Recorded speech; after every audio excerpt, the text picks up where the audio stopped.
جی احمد بھائی، آج ہمیں کچھ الصیام کے بارے میں بتائیں۔ الصیام کے بارے میں اچھا، سیام کے اوپر بات کرنے سے پہلے یہ بات آپ کے اوپر واضح کر دیں کہ سیام کے اوپر بڑی تفصیل کے ساتھ ویڈیوز موجود ہیں۔ وہ آپ چینل میں ویڈیو میں جا کے نیچے سکرول کر کے جائیں تو وہاں پر آپ کو سیام کے اوپر ڈیٹیل کے ساتھ جو ہے ویڈیوز مل جائیں گی۔ اس کے علاوہ جو لوگ اردو جانتے ہیں وہ ایسا کریں کہ الکتاب کو ڈاؤن لوڈ کریں اور الکتاب سے وہ الصیام کے بارے میں مکمل تفصیل کے ساتھ پڑھ سکتے ہیں۔ لیکن اس سب کے باوجود ہم ایسا کرتے ہیں کہ ایک مختصراً جو ہے وہ الصیام کے اوپر پیغام ریکارڈ کروا دیتے ہیں۔ دیکھیں، کسی بھی شے کو اگر آپ نے سمجھنا ہے تو ایک فارمولہ ہے، اگر آپ اس کو اپنے ذہن میں بٹھا لیں تو اس کو سمجھنے میں آپ کو کبھی بھی کوئی پریشانی یا مشکل پیش نہیں آئے گی۔ مثال کے طور پر اگر آپ جو ہے وہ چھری لے کر آتے ہیں تو چھری کسے کہا جائے گا؟ چھری کا مطلب ہے کہ ایسی شے جو کاٹتی ہے۔ اگر وہ اشیاء کو نہیں کاٹتی، اس میں کاٹنے کی صلاحیت نہیں ہے تو اسے چھری نہیں کہا جائے گا، بے شک وہ چھری سے ملتی جلتی ہی کیوں نہ ہو۔ ایسے ہی آپ نے یہ جاننا ہے کہ الصیام جو ہے ان کا مقصد کیا ہے۔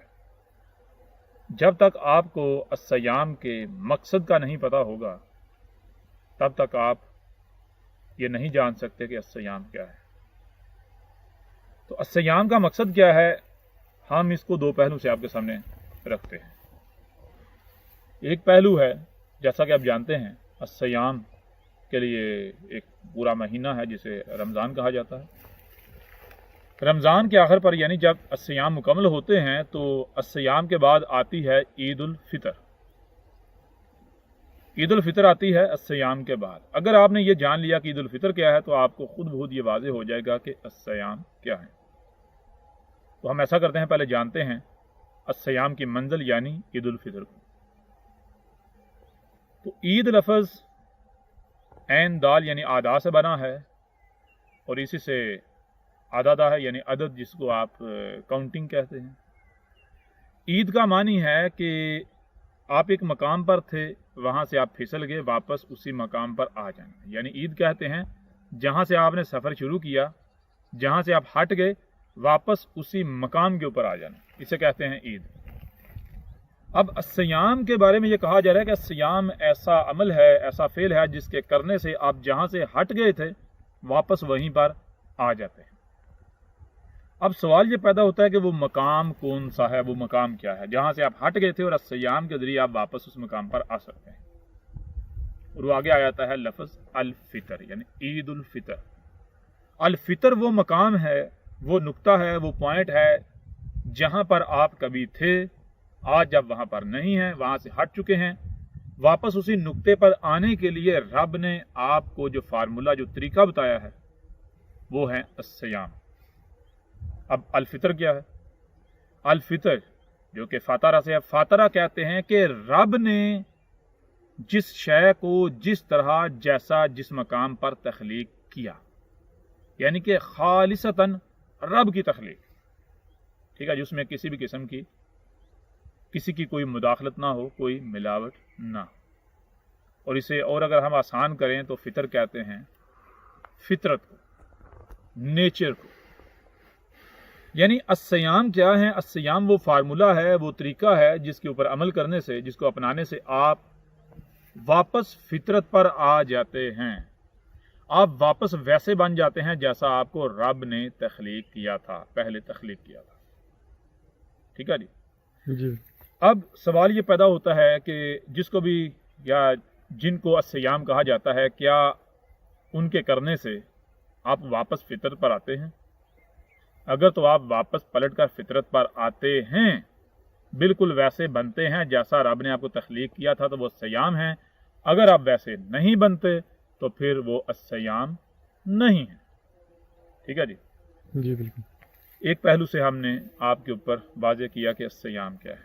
اس سے ایک اور بات بھی آپ کے اوپر واضح ہو جائے گی، جب آپ کہتے ہیں عید الفطر تو اس کا مطلب یہ ہے کہ رب نے آپ کو فطرت پر تخلیق کیا تھا، آپ فطرت سے ہٹ گئے اور آپ کو کہا جا رہا ہے کہ واپس فطرت پر آ جاؤ۔ واپس فطرت پر آنے کے لیے جو طریقہ ہے، جو فارمولہ ہے، وہ ہے الصیام۔ الصیام کرنے سے بندہ واپس فطرت پر آ جاتا ہے، یعنی بالکل ویسا بن جاتا ہے جیسا رب کو درکار ہے، جیسا رب کی چاہت ہے، جیسا رب نے تخلیق کیا تھا۔ یہ ہو گیا ایک پہلو سے۔ اب آتے ہیں دوسرے پہلو کی طرف۔ تو آپ دیکھیں قرآن کیا کہتا ہے الصیام کے بارے میں۔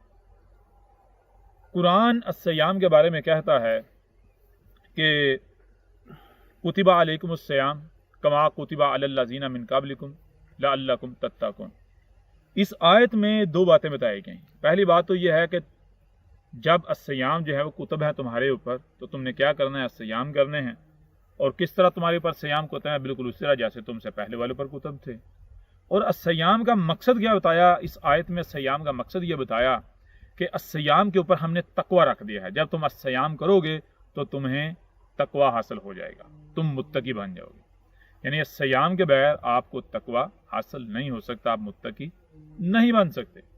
اب سوال یہ پیدا ہوتا ہے کہ تقوی کیا ہے؟ تقوی کو سے ہے۔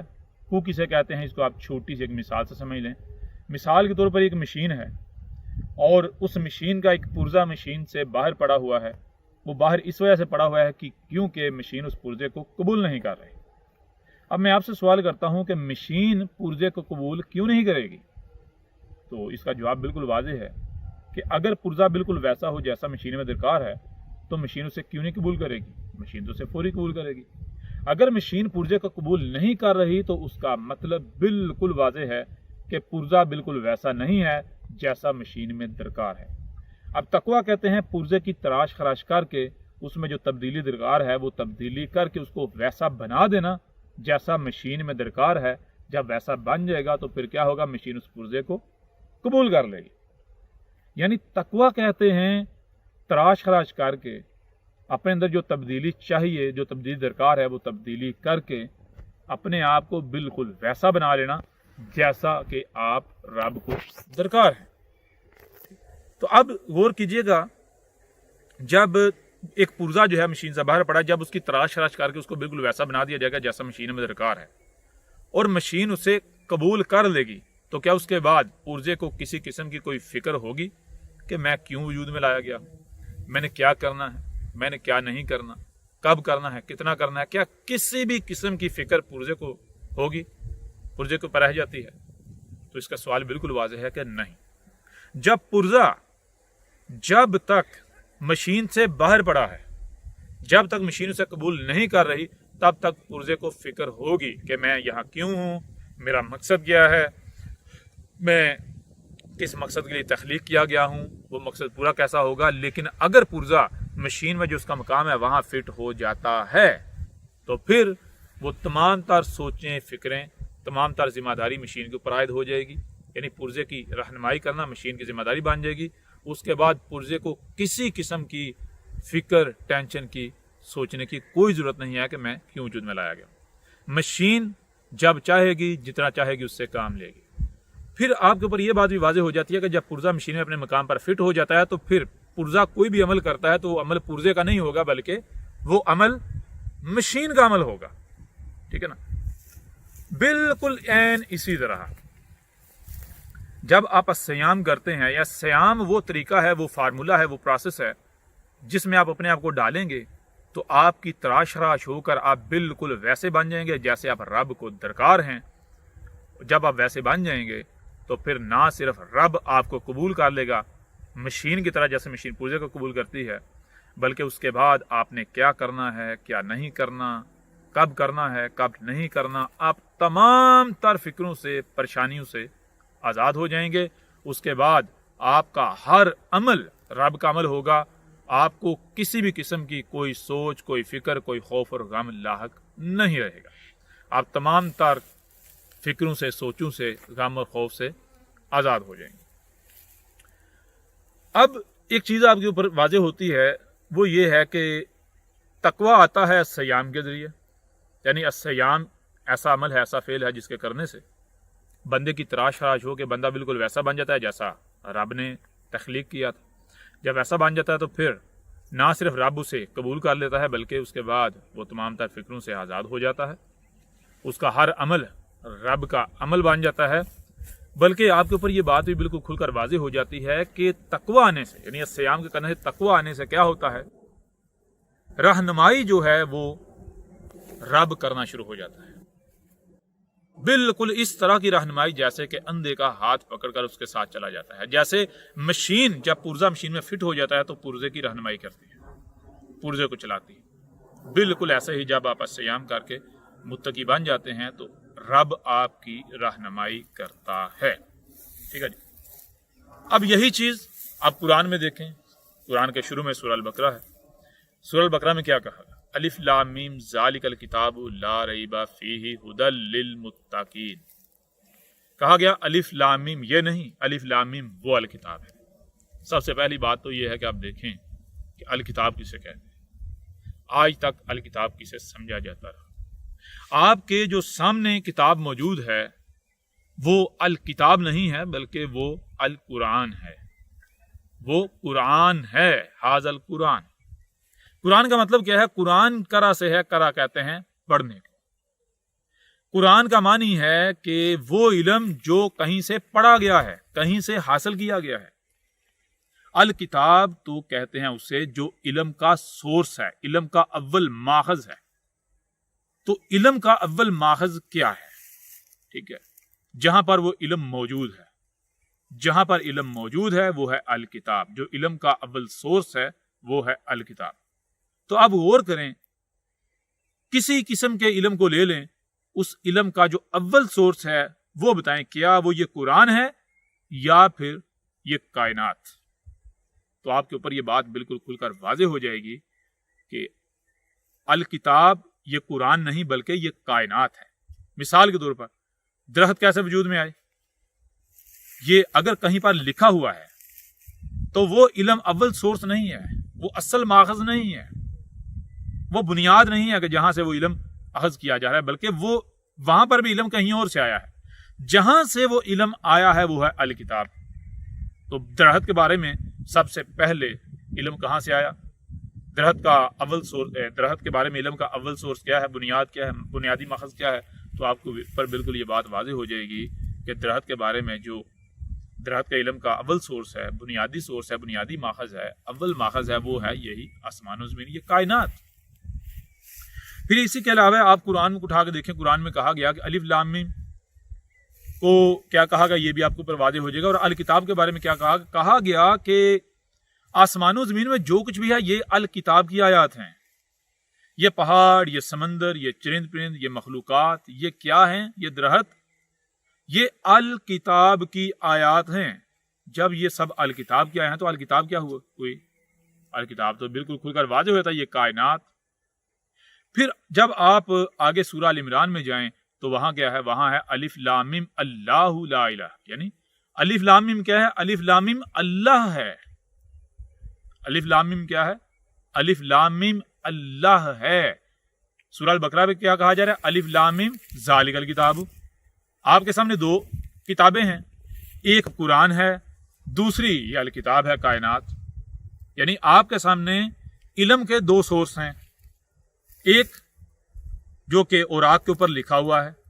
क्या वो इल्म का बुनियादी सोर्स है? नहीं, वो इल्म कहीं और से आया। कहां से आया? जो इल्म का दूसरा सोर्स है वो क्या है? ये कायनात। यूं आपके सामने दो किताबें हैं, एक किताब कुरान और दूसरी किताब ये कायनात। तो सूरह अल बकरा में कहा जा रहा है अलिफ लाम मीम ज़ालिकल किताब। ज़ालिका अरबी में नजदीक के लिए नहीं, दूर के लिए इस्तेमाल होता है। नजदीक के लिए हाजा इस्तेमाल होता है। तो अलिफ लाम मीम क्या है? अलिफ लाम मीम ज़ालिकल किताब, ये नहीं वो अल किताब। वो कौन सी? ये कायनात। आपके सामने दो किताबें हैं, दोनों में से एक करीब है, एक दूर है। जो करीब की निस्बत दूर है वो अल किताब है। तो वो क्या है? वो यही कायनात। और इसी कायनात को अल्लाह कहा गया अल इलाह, यही आपका रब है। किसी भी हवाले से, किसी भी जो है वो पहले से गौर करें। अब कहा कि अल किताब में, आसमानों जमीन में ये जो रब है, रब किन की रहनुमाई करता है? ऐसे जैसे कि अंधे का हाथ पकड़ कर रहनुमाई की जाती है। अल किताब में आसमानों जमीन में किन के लिए इस तरह रहनुमाई है जैसे मशीन में जब पुर्जा फिट हो जाता है उसके बाद मशीन पुर्जे की रहनुमाई करती है। बताया लिल मुत्तकीन, जो अल मुत्तकीन है, जिन्होंने तकवा हासिल कर लिया है। तो तकवा क्या है? यहां से भी आपके ऊपर बिल्कुल खुलकर वाज़ेह हो जाता है। तकवा कैसे हासिल होता है वो बताया। तकवा हमने अस्सयाम पर रख दिया है। अस्सयाम क्या है अब आपको समझने में बिल्कुल आसान हो जाएगा। अब अस्सयाम से आता है तकवा। जब तकवा आ जाएगा तो रब आपकी रहनुमाई करेगा। रब आपकी रहनुमाई कब करेगा? इसके लिए जब आप आसमानों ज़मीन में गौर करेंगे तो आपके ऊपर यह बात बिल्कुल खुलकर वाज़ेह हो जाएगी कि जब आप आसमानों ज़मीन में जो आपका मकाम है उस मकाम पर फिट हो जाएंगे। आसमानों ज़मीन ये कायनात क्या है? ये कायनात बिल्कुल एक मशीन की मानंद है, आपके वजूद की मानंद है। आपके वजूद में अगर कोई भी जिस्म का जो बॉडी का पार्ट है अगर उसको निकाल के अलग रख दिया जाएगा तो उसको नहीं पता वो किस मकसद के लिए लाया गया, वो उस मकसद को पूरा ही नहीं कर सकता। मिसाल के तौर पर अगर दिल है, अगर दिल जो है जो बॉडी के साथ कंपैटिबल है उसको बॉडी के अंदर फिट कर दिया जाएगा तो फंक्शन करना शुरू हो जाएगा। उसने कब कितना फंक्शन करना है अब वो इस जिम्मेदारी से, इस एहसास से, इस फिक्र से आज़ाद हो जाएगा। बॉडी उसको चलाएगी। बिल्कुल ऐसा ही जब आप अपनी तराश तराश करके बिल्कुल वैसा बना लेते हैं जैसा रब ने आपको अव्वल तख्लीक किया था। कैसा? रब क्या है? नेचर। जब आप अपने आप को नेचर बना लेंगे तो नेचर ये कायनात आपको ना सिर्फ कबूल कर लेगी बल्कि उसके बाद आपकी क्या जिम्मेदारी है, आपने क्या करना है क्या नहीं करना, आप इन तमाम फिक्रों से आज़ाद हो जाएंगे। यहाँ एक छोटी सी मिसाल आपके सामने रखते हैं। आज से 14 सदियां कबल मोहम्मद ने कहा था कि जब एक बंदा अस्सयाम करता है और अस्सयाम करने से उसमें तकवा आता है तो मुत्तकी जो है वो क्या है? वो अल्लाह का वली होता है। मुत्तकी अल्लाह का वली बन जाता है। और मुत्तकी की पहचान और मुत्तकी का मामला क्या होता है? जो अल्लाह का वली होता है, वलीउल्लाह, उसकी पहचान, उसका मामला क्या होता है? वो खुद अल्लाह रब बन जाता है।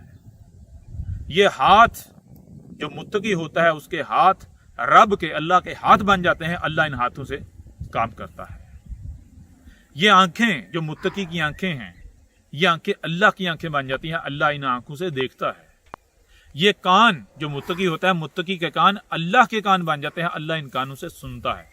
जो मुत्तकी होता है अल्लाह का वली, उसका एक एक अमल अल्लाह का अमल होता है, रब का अमल होता है। और ऐसे शख्स के साथ अगर कोई दुश्मनी करता है तो वो रब के साथ दुश्मनी करता है। रब जब अपने बंदे के खिलाफ किसी को देखता है, जब कोई भी शख्स मुत्तकी के साथ दुश्मनी करता है तो रब अल्लाह उसके खिलाफ ऐलाने जंग कर देता है। ठीक है, ये आज से 14 सदियां कबल मोहम्मद ने कहा था और इसमें कोई शक नहीं है। मिसाल के तौर पर एक मशीन चल रही है, उस मशीन से आप एक पुर्जा निकाल के बाहर रखते हैं। बाहर पड़े हुए पुर्जे को अगर कोई ठोकर मारता है, कोई तोड़ता है, क्या पुर्जा अपने आप को बचा पाएगा? मशीन उसे कुछ कहेगी? नहीं। लेकिन अगर वही पुर्जा मशीन में जो उसका मकाम वहां फिट हो जाता है और मशीन चल रही है तो किसी की जरूरत नहीं चलती मशीन में से पुर्जा निकाल ले, मशीन उसको काट के रख देगी। जब वो हाथ डालेगा पुर्जा निकालने के लिए, कोई गरारी निकालने के लिए, तो जब मशीन चल रही है वो हाथ डालेगा तो मशीन उसका हाथ कुचल के रख देगी। बिल्कुल इसी तरह जब आप कायनात के साथ कंपैटिबल हो जाते हैं, कायनात में जो आपका मकाम है इसके साथ जुड़ जाते हैं, इसमें फिक्स हो जाते हैं, तो उसके बाद अगर पूरी की पूरी दुनिया आपके खिलाफ हो जाती है तो वो आपको नहीं मिटा सकती। ठीक है, आपका एक एक अमल इस कायनात का यानी रब का अमल बन जाता है। अब सवाल ये पैदा होता है कि अस्सयाम है क्या? यानी अस्सयाम जिनके करने से बंदा रब बन जाता है, रब का वजूद बन जाता है, यह अस्सयाम है क्या? अब आए इसके ऊपर। अस्सयाम की अहमियत और हैसियत आपके ऊपर वाज़ेह हो गई कि किस कदर अहम अमल है, फेल है, प्रोसेस है। अब हम आपके ऊपर वाज़ेह करते हैं कि अस्सयाम है क्या। देखिए, अस्सयाम सोम की जमा है। सोम सुम से है और सुम कहते हैं स्टॉप, रुकने को। इसको एक मिसाल से समझ लें। आप एक गाड़ी में बैठे हुए हैं और तेज रफ्तारी से जा रहे हैं। गाड़ी में बैठे हुए हैं और तेज रफ्तारी से जा रहे हैं। आप रोड के जो साइडों पर साइन बोर्ड लगे हुए हैं स्पीड लिमिट्स के, और जो इंस्ट्रक्शंस है आप उनको फॉलो नहीं कर रहे, बल्कि उनको नज़रअंदाज करते हुए आप कानून को तोड़ते हुए जा रहे हैं। तो अब सवाल ये पैदा होता है कि क्या आपको ये हक हासिल है कि आपके कानून को तोड़ें?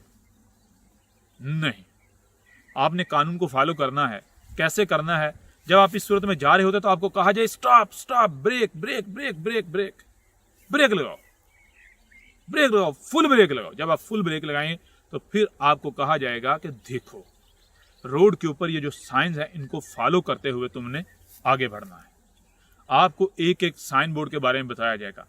कुछ देर तक जब आप ऐसे सफर करेंगे आप उन बोर्ड्स को गौर से देखते जाएंगे, तो जब तमाम तरह के बोर्ड एक बार आपकी नज़र से गुजर जाएंगे तो उसके बाद आपको सारे का सारा जो कानून है वो ज़हन नशीन हो जाएगा और आप फिर उसके मुताबिक आगे, यानी आगे आपको वो ट्रेनिंग करने की ज़रूरत पेश नहीं आएगी। आप उस रोड के ऊपर उस कानून को फॉलो करते हुए अपनी मंजिल तक पहुंचेंगे। किस तरह पहुंचेंगे? जब आप कवानीन को फॉलो करते हुए पहुंचेंगे तो आपका एक्सीडेंट नहीं होगा, आपको किसी किस्म का कोई नुकसान नहीं होगा। रोड की जो लिमिट्स रखी हुई होती है उन्होंने, वो गाड़ियों के इंजन के साथ, गाड़ियों के साथ कंपैटिबल होती है। अगर आप उससे ज़्यादा रफ्तार में जाएंगे तो आपकी गाड़ी में भी खराबी पैदा होगी, रास्ते में कहीं भी रुक जाएंगे, कोई एक्सीडेंट हो जाएगा, कुछ भी हो सकता है। लेकिन अगर आप उन इंस्ट्रक्शन को फॉलो करेंगे तो आप बआसानी हिफाजत के साथ मंजिल पर पहुंच जाएंगे। बिल्कुल ऐन इसी तरह आपको ये जो जिस्म दिया गया है, आप इसका इस्तेमाल कैसे कर रहे हैं? आप इसका इस तरह इस्तेमाल कर रहे हैं कि आप रब की नाफरमानी कर रहे हैं। ये जिस्म आपके पास रब की अमानत है। तो सोम, अस्सयाम सोम की जमा है और सोम सुम से है। सुम का मतलब है कि रोको अपने आप को, स्टॉप। यानी जो तुम खा रहे हो अपने आप को खाने से रोक लो, जो पी रहे हो पीने से रोक लो, जो भी अमल कर रहे हो उस अमल से रोक लो, जो देख रहे हो देखने से रोक लो, जो सुन रहे हो सुनने से रोक लो। यानी जो कुछ भी तुम कर रहे हो, हरकत व सकनात कर रहे हो, खा रहे हो, पी रहे हो, चल रहे हो, देख रहे हो, सुन रहे हो, सब से स्टॉप। जब आप स्टॉप करेंगे उसके बाद क्या करना है? 1 से लेकर 27 दिन के दरमियान, 21 से लेकर 27 दिन के अंदर अंदर, यानी जब आप ये सफर स्टार्ट करेंगे, अभी जो बताया जा रहा है 21 से लेकर, यानी 21 को 22 दिन, 23, 24, 25, 26 या 27 दिन तक क्या होगा? आप वैसे बन जाओगे जैसे रब चाहता है, आप में तकवा आ जाएगा। यानी आपने करना क्या है? सबसे पहले आपने अपने आप को रोकना है, जो कुछ भी कर रहे हैं उन सब से। उसके बाद आपने क्या करना है? उस वक्त तक रोकना है जब तक कि अब बगैर रोके गुजारा नहीं। यानी अपने आप को खाने से रोकना है। कब तक? जब तक कि अब बगैर खाए गुजारा नहीं है, अब भूख बर्दाश्त नहीं हो रही। तो क्या खाना है? सबसे पहली बात, आपका खालिक क्या है? नेचर। वही खाना है जो नेचर आपको फराहम कर रही है। मैन मेड रिज़्क नहीं खाना, नेचुरल रिज़्क, नेचर का रिज़्क खाना है। कितना खाना है? उतना खाना है जितनी जरूरत है। इसी तरह अपने आप को पीने से रोकना है, उस वक्त रोकना है जब बगैर पिए गुजारा नहीं। और फिर पीना है तो क्या पीना है? जो नेचर फराहम कर रही है वो पानी पीना है, ठीक है। और कितना पीना है? उतना पीना है जितनी जरूरत है, ना कि पेट फुलाना है। इस तरह देखना है तो क्या देखना है? सबसे पहले अपने आप को देखने से रोके रखना है। वो देखना, उतना देखना है जिसके बगैर गुजारा नहीं है। क्या देखना है? कोशिश करना है कि वही देखा जाए जिसके देखने की रब ने नेचर नहीं जाती है, जो नेचर है। इस तरह सुनने के बारे में आपने अपने आप को सुनने से रोकना है। जितनी भी फजूल या तरह तरह की जितनी भी आवाजें हैं, इनको सुनने से अपने आप को रोकना है। उस वक्त तक रोके रखना है कि जब तक बगैर सुने गुजारा नहीं। क्या सुनना है? जो आवाज हक है, जो नेचर की आवाज है। कितनी सुननी है? उतनी जितनी जरूरत है। जब आप इस तरह करेंगे, अपने आप को इस प्रोसेस में डालेंगे, तो 1 दिन से लेकर 21 दिन के दरमियान, यानी 21 दिन तक, या 22 दिन, 23 दिन, 24, 25, 26 या 27, यानी 21 से 27 दिन के अंदर अंदर आपको जो आप ट्रेनिंग कर रहे हैं, आप बिल्कुल वैसे बन जाएंगे। आपके जिस्म को इतना फ्लेक्सिबल बनाया गया है कि अगर आप कोई भी काम मुसलसल कुछ दिन तक करते हैं तो वो काम, वो शय आपके जिस्म की आदत हो जाती है, आपका जिस्म बन ही वैसा जाता है। जब आप अपने आप को 21 से 27 दिन तक, 1 महीना इस प्रोसेस में रखेंगे, تو اس کے بعد آپ بالکل ویسے بن جائیں گے. کیا بن جائیں گے؟ آپ کا جسم ہر لمحے نیا بن رہا ہے اور پرانا مٹ رہا ہے. جب نیچر سے جو کچھ آ رہا ہے، جو رزق کیا ہے؟ آپ کا کھانا پینا، سننا، دیکھنا، چلنا، چھونا، یہ رزق ہے آپ کا. آپ رزق کہتے ہیں نیڈز، ضروریات کو. تو جب آپ وہی ضروریات کو اپنا وجود بنائیں گے جو نیچر سے آ رہی ہیں، تو پھر کیا ہوگا؟ آپ نیچر بن جائیں گے. یہ جو آپ کے اندر خامیاں ہیں، خرابیاں ہیں، انسانی اثرات ہیں، رب کے شریک اثرات ہیں، یہ تمام کے تمام اثرات ختم ہو جائیں گے. تو کیا ہوگا؟ اب آپ کو سمجھ آئے گی. اس پروسیس سے عید الفطر آ جائے گی.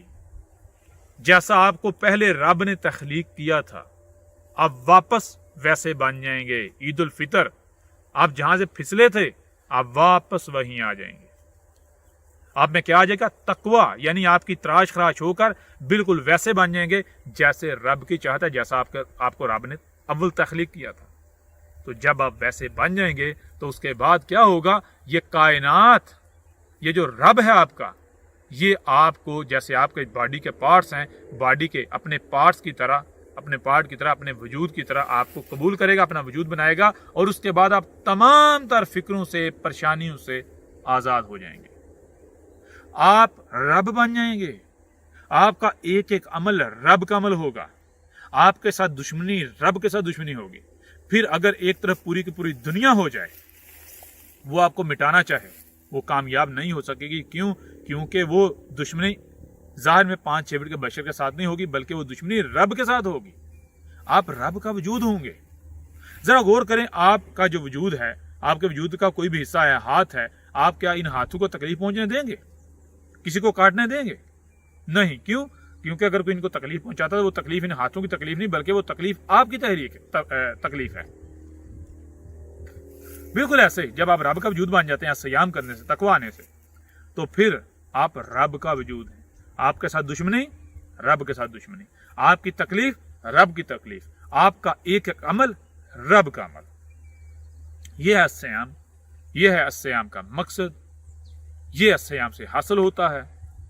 اب یہ آپ کے اوپر ڈیپینڈ کرتا ہے کہ آپ الصیام کرنا چاہتے ہیں یا نہیں کرنا چاہتے. تو امید ہے اس مختصر ویڈیو میں مختصر پیغام ہے، اس میں الصیام کیا ہے، ان کی حقیقت، ان کا مقصد، سب کچھ آپ کے اوپر کھل کر واضح ہو گیا ہوگا. اس کے علاوہ اگر کوئی بھی سوال ہو آپ ہمیں ارسال کر سکتے ہیں، اور اس پر بھی ہم کوشش کریں گے کہ اس طرح کی شارٹ ویڈیوز جو ہیں وہ ہم اپلوڈ کرتے رہیں. جی. احمد عیسیٰ کون ہے؟ کیا آپ احمد عیسیٰ کو جانتے ہیں؟ احمد عیسیٰ وہ ہے جس نے ان باتوں پر سے پردہ اٹھایا ہے جس پر آج ہر کوئی اختلاف کر رہا ہے. حق اور باطل کی پہچان اب انتہائی آسان. آج ہی الکتاب کو ڈاؤن لوڈ کریں. مزید ویڈیوز کے لیے احمد عیسیٰ کے یوٹیوب چینل کو وزٹ کریں اور چینل کو سبسکرائب کرنا مت بھولیے گا.